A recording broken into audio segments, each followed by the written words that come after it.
আমি 1 টাকার দুর্নীতি করি নাই।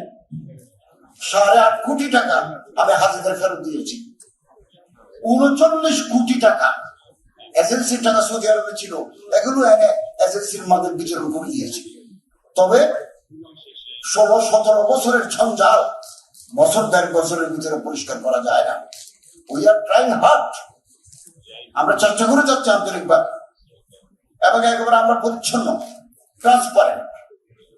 আসুন এই জুলাই বিপ্লবের মাধ্যমে একটা সুযোগ এসেছে, সুযোগ আমাদের হাতে এসেছে একে অপরের হাত ধরার, কাছাকাছি আসার। এই সুযোগ হারালে আরো 54 বছর অপেক্ষা করতে হয় এবং আমরা কমিটেড ফ্রি, ফেয়ার, ইম্পার্শিয়াল একটা নির্বাচন দিয়ে এবং নির্বাচিত গভর্নমেন্টের হাতে ক্ষমতা হস্তান্তর করে আমরা ফিরে যাব। এবং আপনাদের পরামর্শ চাই, আপনাদের মতামত চাই, আমাদের কাছে অত্যন্ত গ্রহণযোগ্য।